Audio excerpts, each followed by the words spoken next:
Busy, busy. So there's a little bit of illegal dumping right here behind Ann's garage. I'll have to pick through it later and see what fits in my trash can.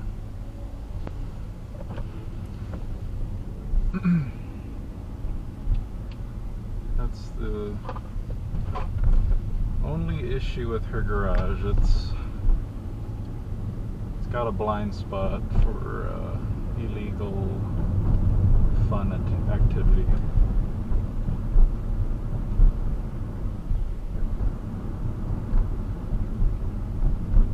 The screensaver is on. Video is recording. Alright, dude.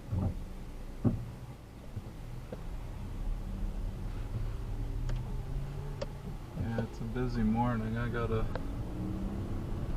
have to dress up. Suit and tie, and all that.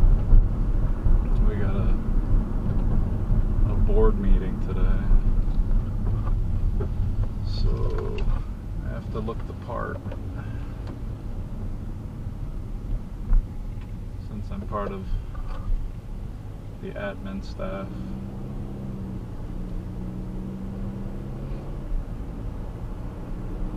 Even though I'm completely lost. Not completely lost, but there's a lot of learning. Since I don't come from transit, nor have I taken much transit. Only when I go to these big cities, and that's rarely.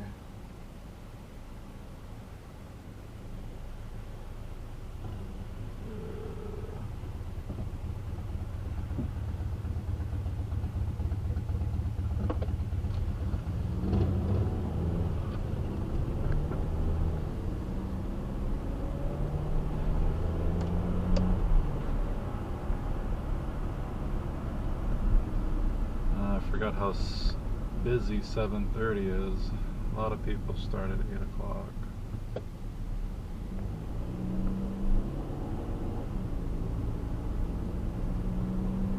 It's the only time when I have to wake up extra early just for show and tell.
regulations now says that all adults without anxiety symptoms should be screened for the problem through annual checkups. Here to tell us more about this guidance is NPR health correspondent Michaeline Ducleff. So who's issuing this guidance?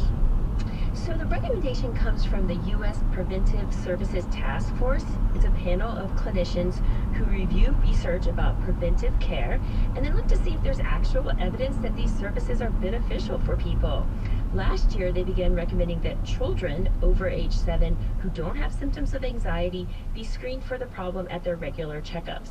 Now they've extended this recommendation to adults under age 65, regardless of their risk. Dr. Benga Ogadebe was part of this panel. He's at New York University. He says the new guidance is backed by really solid evidence. The good news is that for adults without signs or symptoms of anxiety, the evidence is clear that if we screen them, that screening is beneficial. That the screening works, it helps to find people who need treatment, and if they do get treatment, they have a better outcome than the people who weren't screened and didn't get treatment. All right, so say I'm in the doctor's office sitting there. What should I expect to hear? Yeah, so typically this involves a series of questions. You know, maybe your doctor can ask you them during the exam, or they give you a questionnaire that you fill out while you're waiting to see the doctor. And questions for anxiety can be like, in the past 2 weeks, how often have you had trouble relaxing? All the time. Trouble sitting still? Or all the time. Have been easily annoyed or irritable? Yes, they do sound familiar, but it's this idea of, you know, are they reoccurring and kind of don't go away easily? And, you know, during the pandemic, around a third of adults reported symptoms of anxiety each month. But the panel found that primary care doctors often miss anxiety because it can masquerade as other issues, like patients may complain about trouble sleeping or chest pain or even shortness of breath. So the hope here is that with questionnaires like this, more people can get diagnosed and get treatment more quickly. And I should note that the task force also recommends screening for depression for all adults too. And just to be clear, even for people without symptoms. Exactly. This recommendation is for specifically people without symptoms. So what if you have signs of anxiety or depression? Yeah, Dr. Ogadebe says this is really important. For anyone with symptoms of anxiety, depression, or suicidal ideation, it's imperative that they be linked up with somebody who can formally diagnose them and then provide treatment right away. And here's where these recommendations become a bit controversial, because right now in the country, we don't have enough psychologists and therapists and psychiatrists to treat everyone who has anxiety and depression. So screening everyone won't be helpful if a person actually can't find treatment. Dr. Ogadebe says this is especially a problem for specific groups of people. We do understand there are barriers to treatment, particularly for Native Americans, multiracial groups, Black and Hispanic populations, and it's very important to increase research in that space so we can remove that barriers. So right now, researchers don't understand what's preventing these groups from getting diagnosed and treatment, and he says this topic needs to be researched urgently. That's NPR health correspondent Michaeline Ducleff. Thanks a lot. You're welcome, Hey, if you or someone you know is in crisis, call or text the 988 Suicide and Crisis Lifeline. Just those 3 digits, 988.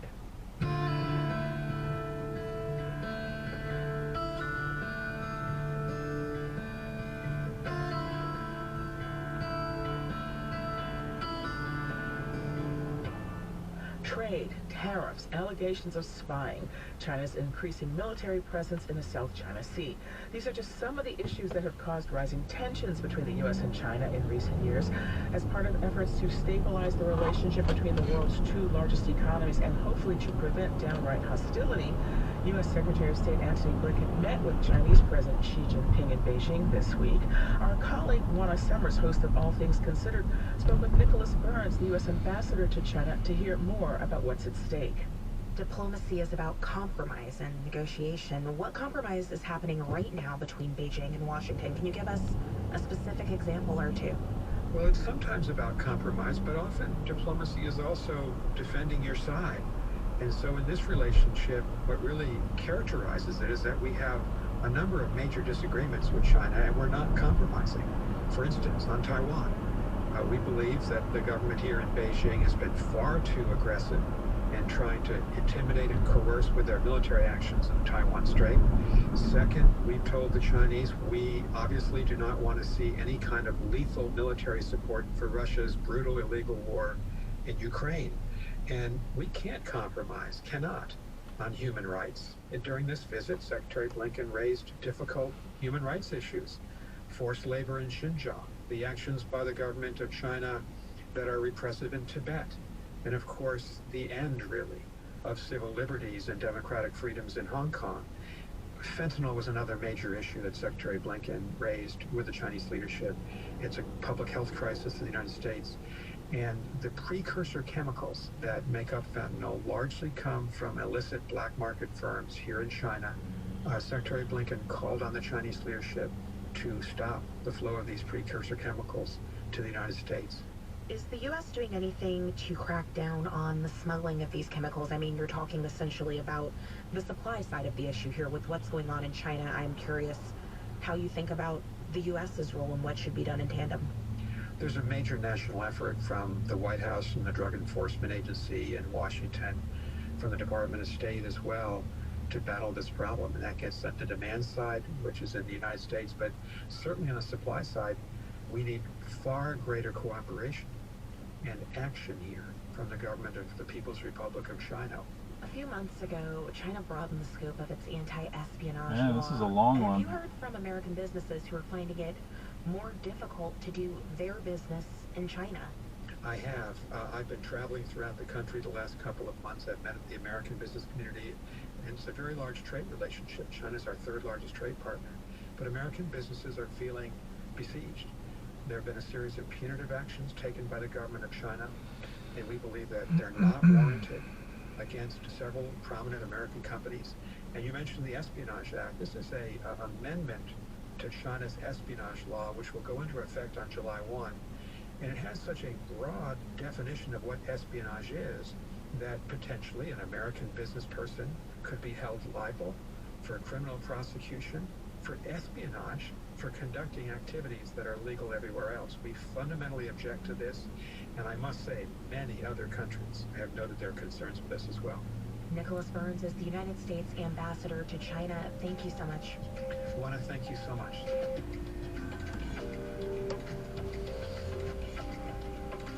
We hope you'll tune in later today for the full interview on All Things Considered.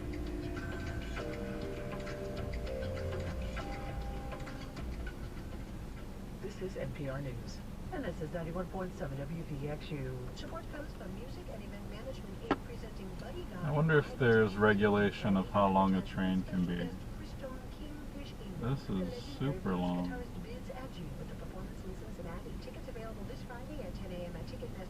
Okay, I think I see the end. Buddy Guy with special guest Christone Kingfish Ingram. That wreck has been cleared now, 71 southbound up the north lateral. Here's the forecast: cloudy, light morning showers, mostly cloudy and muggy this afternoon, and a high 81. Tonight low 63. Tomorrow late afternoon showers return, and a high 74. It's 67 now. Support comes from Dupree House, a premier senior living community. You can call for a tour to see how residents live life to the fullest without the worry of cleaning, cooking, home maintenance, or yard work, where residents can revisit old interests and find new ones. Dupree House, they provide the options, you make the choices. Discover more at dupreehouse.com. If you listen to Cincinnati Public Radio, there's one thing we know about you. You have opinions about people. music, Zipper. politics, Let's or go. weather, or about how this radio station is operated. Our Community Advisory Board is looking for new members to share their thoughts about our programming and operation. Applications are available now at cinradio.org/community_board. That's CINradio.org/community_board. Today from the Ohio Newsroom, diversifying police departments. Today from the Ohio Newsroom takes you around the state, connecting you to news and neighbors from all over Ohio. I'm Claire Rock. Since the start of 2021, Ohio police have shot and killed 81 people. A disproportionate number of them were black. That's according to the Mapping Police Violence Project. Some believe that more diverse law enforcement agencies will help reduce those numbers. Catherine Mobley, with Ohio Newsroom member station WYSO, reports on a new police recruiting pilot. I'm just asking, can y'all please train y'all cops to look at us differently? In 2020, thousands poured into downtown Dayton, uniting their voices for police reform. Since then, the city has initiated a number of changes to address police brutality, including partnerships with Black-led organizations and community workshops on citizens' rights. But some want more. Patrick Oliver is a 28-year law enforcement veteran, serving as an Ohio State trooper and the police chief for several cities. Now, he's the director of the Criminal Justice Program at Cedarville University, 35 miles east of Dayton.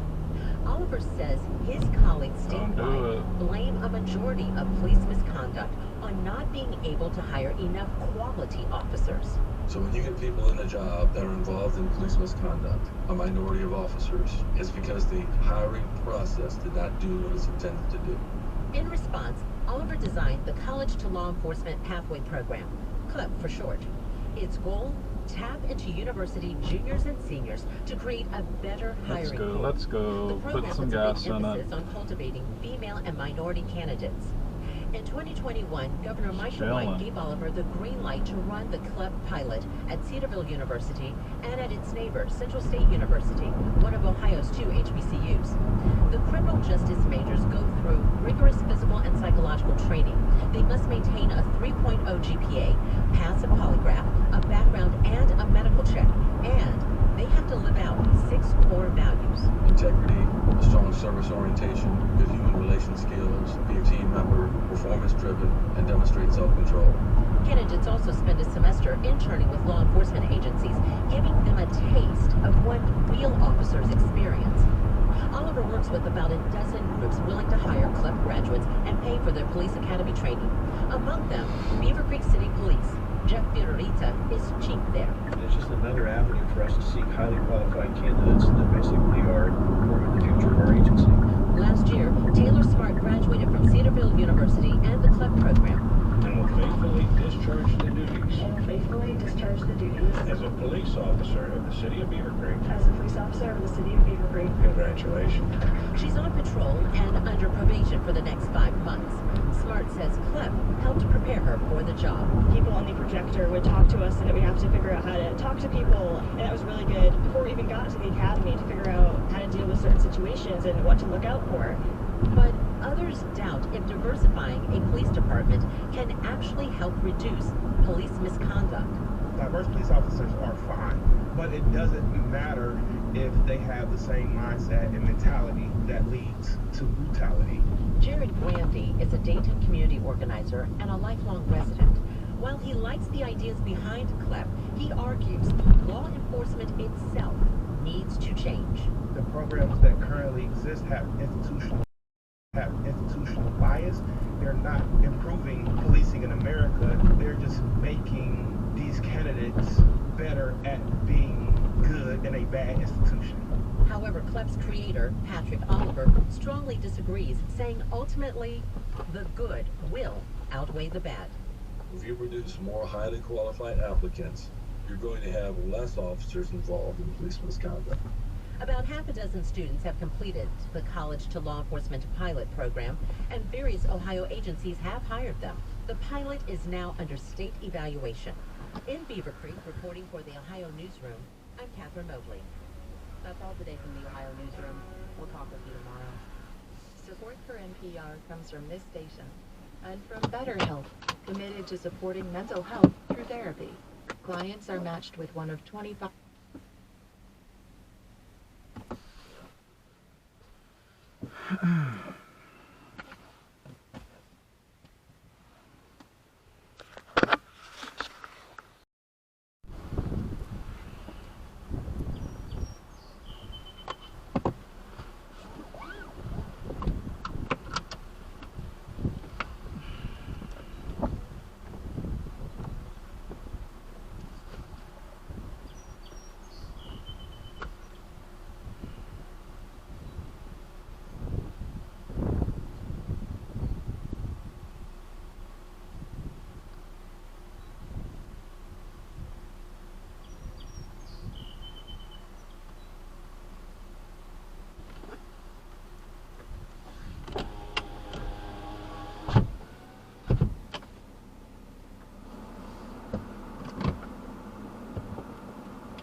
go do grocery. There's nothing to eat at home. Or at least nothing quick.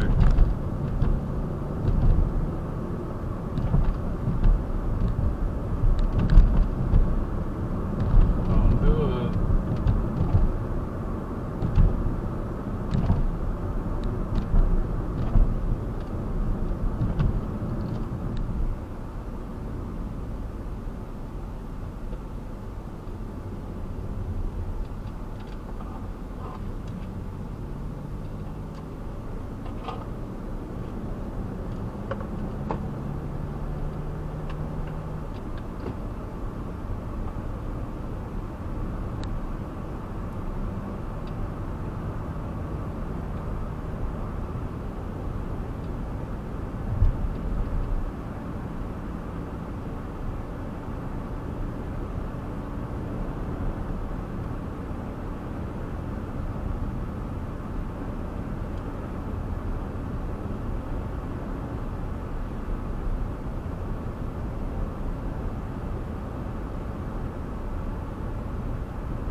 And there are close political ties, but Chinese economic investment is limited. Michelle Kellerman, NPR News, the State Department.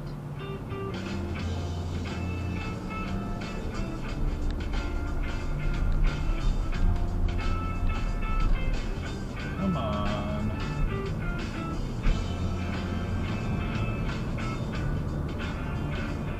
It's All Things Considered from NPR News. Coming up on WVXU, it's been a year since the Supreme Court struck down Roe v. Wade, and Senator Patty Murray says the impact has been dramatic. Murray talks more about the ongoing efforts to fight for reproductive rights at 6:06 during All Things Considered on 91.7 WVXU and 88.5 WMUB. Support comes from Music and Event Management Inc. presenting Toad the Wet Sprocket All You Want Tour with special guest Marcy Playground live at Taft Theater on June 26th. Tickets are available now at Ticketmaster.com and the Taft Theater box office. Toad the Wet Sprocket with special guest Marcy Playground live at Taft Theater on June 26th. Support comes from Ryan Geist Brewery, located on Elm Street in historic OTR, reminding you that Wednesdays are Beer for Humans treat nights. Each Each month, Bright Heist celebrates 4 local nonprofits brewing positive change. You can grab a pint every Wednesday from 5 to 8 p.m. and support your nonprofit of choice. Support comes from the University of Cincinnati College of Medicine and UC Physicians, where the UC Emergency Medicine team is standing at the ready for minor injuries and the most complex trauma to recognized research and breakthrough treatments. Their mission is to be ready for you when you need them most. Learn more at med.uc.edu/indispensable. This traffic report is supported by Unbound.org. Northbound 71 Fort Washington Way, there's a wreck blocking 3 lanes. Eastbound 275 after Winton, a wreck blocking the left lane. Loveland Madeira between Keller Road and Spooky Hollow Road, there's a wreck there. There's also one on Martin Luther King Jr. Drive and Clifton Avenue. St. Grove Avenue and Beach Street in St. Bernard, there's a wreck there. And in Montgomery County, southbound 75 after 675. 63 for tonight's low, mostly cloudy, and 74 tomorrow. It's 83 degrees now. It's All Things Considered from NPR News. I'm Mary Louise Kelly. And I'm Juana Summers. It's time now to announce the big high school winner of NPR's annual Student Podcast Challenge. This year, we had more than 3,300 entries from middle and high schoolers in 48 states, as well as Washington, D.C. and Puerto Rico. So, without further ado, the top high school podcast comes from Mississippi. Our winner is 17 years old. Her name is Georgiana McKinney, and she grew up south of the state capital, Jackson. Her winning entry tells the story of the toll the city's water crisis has taken on its students. Hi, I'm Georgiana McKinney, and this is Career Mississippi, a student podcast written, recorded, and produced by students at the Mississippi School for Mathematics and Science. And that is where I first meet Georgiana McKinney, just inside the front doors of the Mississippi School for Mathematics and Science, a prestigious public boarding school for gifted high schoolers from all over the state. Hey, I'm Corey. Nice to meet you. Nice to meet you, too. The school is 2.5 hours northeast of Jackson in Columbus, Mississippi. Also here to celebrate Georgiana's big win is her teacher, Thomas Easterling, who assigned this podcast as part of his composition class. So proud of you. That's awesome. Georgiana is soft-spoken, with glasses and her hair in braids. She tells us she loves studying other languages and walks us down the hall past a classroom with posters in Russian. This year I took Russian and I took Portuguese in the spring. When we get to Easterling's class, Georgiana heads to her usual desk in the back corner and explains how she went about making her podcast. I kind of had a vision in my head. I kind of had a lot of in my head, actually, so it wasn't that hard. I spend a lot of time in my head. That's how Georgiana talks, disarmingly honest. While most of Thomas Easterling's students worked on their podcasts in pairs, one writing, one producing, Georgiana did both alone. And I had complete control, so I had to worry about what anyone else thought. But she admits she didn't really know how to make a podcast because I don't listen to podcasts. They're like really boring. Boring or not, she had to make her own podcast for class. The idea was they need to know their hometowns better. This is Thomas Easterling. He's had several students earn honorable mentions or become finalists in previous years of NPR's Student Podcast Challenge. And since I have students all over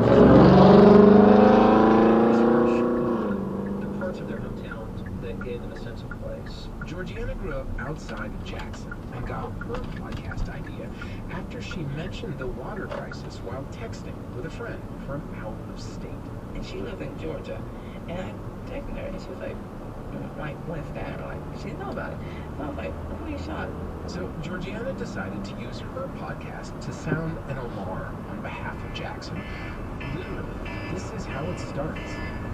Mariah starts her day by going to the bathrooms, checking for water pressure is working before getting ready for school. That's meant to be an alarm clock, waking up her main character, Georgiana's cousin, Mariah, who attended Jackson Public Schools back in January during a really tough stretch. As she turns the handle, no water comes from the faucet.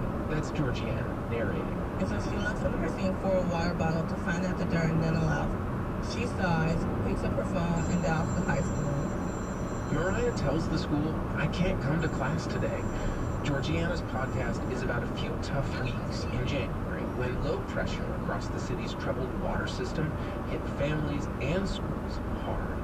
For a few days, the school shifted online. Children are missing instructional time in the classroom, and it's not talked about enough in the media. On January 6th, Our judges loved her podcast because she took on a major story in her community. She reported it out with interviews and made excellent use of sound. I used the toilet like 3 or 4 times. Make sure I got it right. Something so simple as using the bathroom has become difficult because of how low the water pressure is. They ain't no shutting down some of the bad. Just telling me this ain't over yet. No way it would.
jumps out and meets up with, meshes with the teeth of the flywheel, and that's what makes the engine turn over and start the car. That little gear that jumps out from the shaft of the starter on a piece called the starter drive.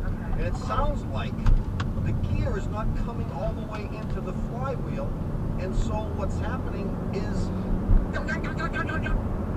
because it's hitting the teeth. But the times it misbehaves are always reserved for a hot engine restart. Yeah. I would think the starter is bad. Because we know when things get hot, resistance goes up. Yeah, you may remember that from high school physics. I've written hot arrow, resistance arrow. Good. That's good. Good. And when resistance goes up, as you remember, E equals IR, so current goes down. Okay.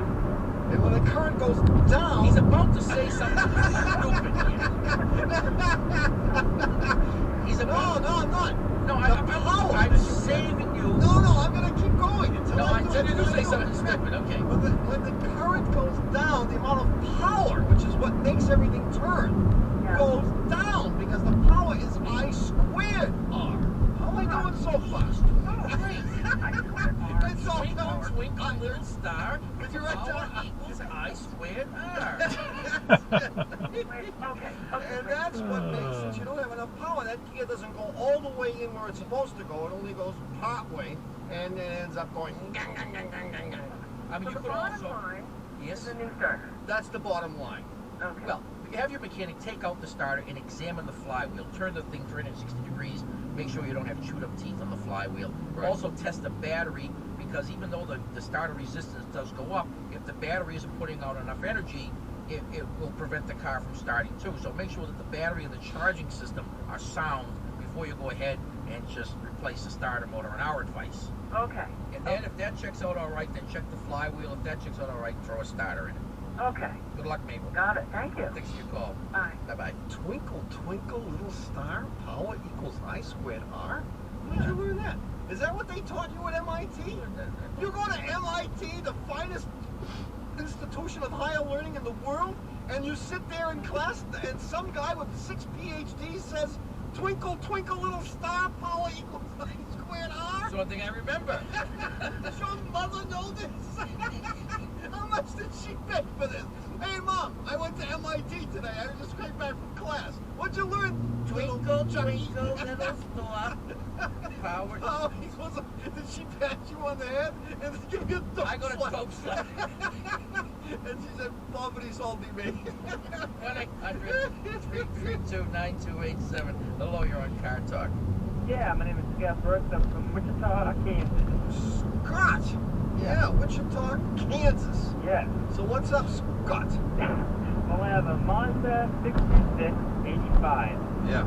And I have bought it back in October. It's got around 100,000 miles on it. And I bought it and we were looking at the spark plug wires one night and the lights were off and they were glowing. This was like for fun you were doing this? I mean, it's like this is afterward. No, people stand around. Afterwards. Not much to do in Wichita. I can just see the scene right now. Scott's on his porch with the rocker, with a piece of grass sticking out between his teeth. Right. You know, and he's rocking. And he says to his honey, why don't we go and look at them spark plug wires while the engine's running before it gets too late. So you do that, and what happens? And you see them glowing. Yeah, so we decide, hey, we'll fix them and replace them. Yeah. Well, we replaced them with a spark plug wire kit back in October, and about a month later, I was looking at the car because it had symptoms of like missing cylinder or something. Yeah. I looked at them, and they were boiling right where they were bubbling right where they connected onto the spark plug wire, or the spark plug itself. You said the key word. Yes. Yeah. Kit. Is that the word? Right. Kit. Yes. I said that? Yeah, you said a spark plug wire kit. Oh. Which translates to us cheap junk. So you went to like J-Mart and you bought a plug wire kit? Yeah, well, yeah, I won't say the company because that wouldn't be nice, huh? No, go ahead. You can do that. This is public radio. We can say anything. Oh, we can? Oh, yeah. Sure. Okay, well, it's Western Auto. Oh, geez, not them. Yeah, they were just going to be one of our sponsors. They're going to underwrite the show for $1 million. Now you blew it. Yeah, well, if you don't spend enough money, everyone thinks that, it's a common misconception. Everyone thinks that everything is the same. You know, wires are wires, batteries are batteries, cars are cars. The only things that aren't the same, hair pieces. But see, I replaced it again. Why? You replace them again now. Yes, and it happened again. Yeah, well, if you keep replacing them with the cheap junk, they will always do this. I mean, they're probably doing this the next day. Really? How many dollars did you spend for these wires? 20. Oh, I had probably gonna put more than $30 into it. All told? All told. So $15 each time? Yeah, well, I replaced the spark plugs the second time also. I replaced. Oh, so this is $8 for the wires. Yeah. Yeah, something like that. Yeah, look at math out in Kansas, so. Yeah, the wires should be about $8 a piece. Okay. Yeah. And I would recommend that you buy a set from the dealer. Really? And they won't bubble and melt. I mean, the engine does get hot naturally, but that rubber is supposed to be able to take it. Unless, of course, it's overheating. Is it? No, the car's not overheating. No. Buy a real good set of wires from the dealer, put them in the same way you put the old ones in, and you won't have any more troubles. No more And trouble. remember, it's the stingy man who spends the most. Words to live by. Right, because now you spent 2 sets of wires, now you got to buy the good ones anyway. So why cheap out? Thanks for your call, Scott. All right. See you later. Hope that fixes it, Scott. Hey, we'll be right back with more calls right after this. This message comes from NPR sponsor eBay Motors. We all know that feeling of finding yourself stuck on the side of the road, but now you can avoid that pain by getting your vehicle the parts it needs before that breakdown, oh no moment. With eBay Guaranteed Fit and over 122 million parts and accessories, you can make sure your ride stays running smoothly. Just look for the green check. Get the right parts, the right fit, and the right prices. ebaymotors.com. Let's ride. Eligible items only. Exclusions apply.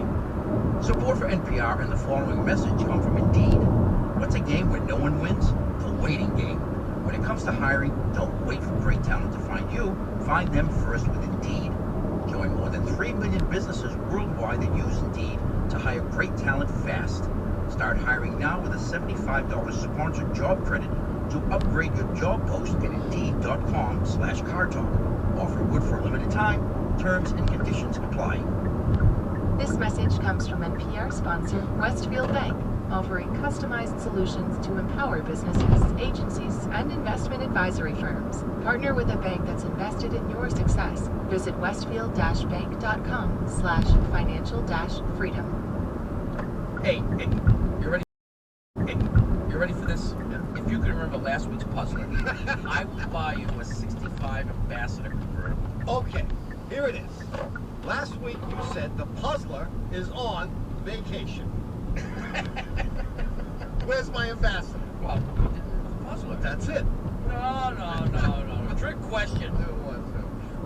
All right. It's actually not that we need a break from coming up with puzzle every week. Nothing like that at all. No, we'd love to do that.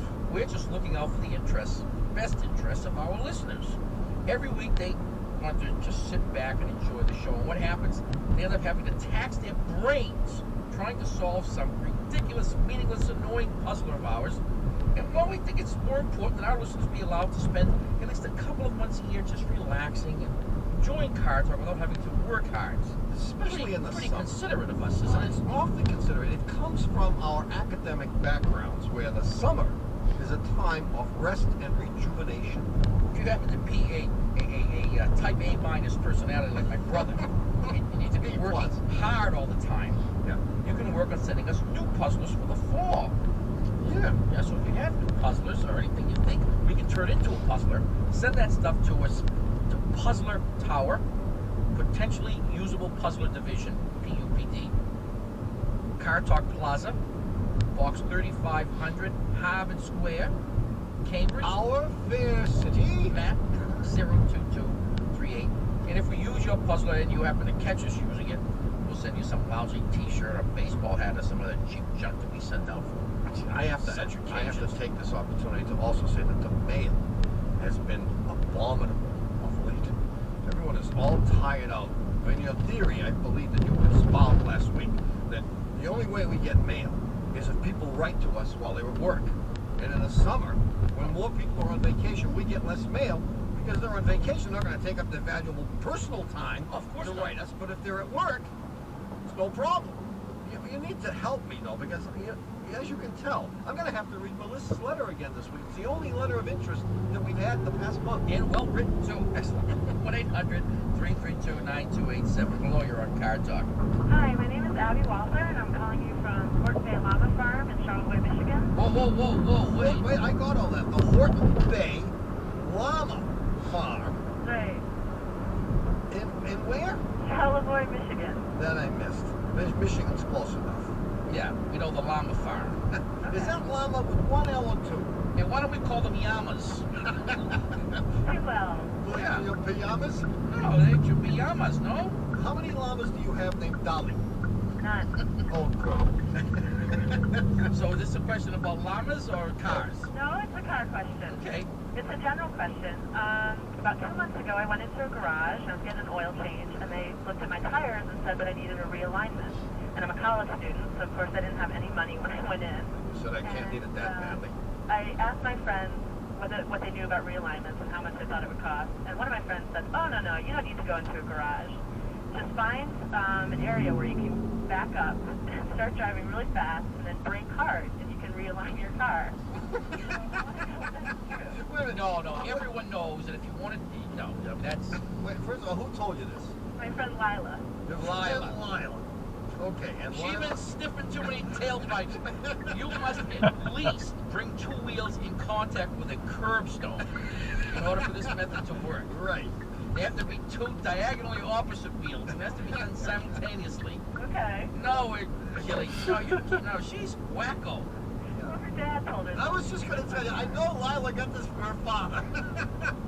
Every piece of misinformation that people have, they got from their fathers. All right. It's about cars. Your mother never gives you misinformation about cars because mothers of that era admit they know nothing. Fathers can't admit that.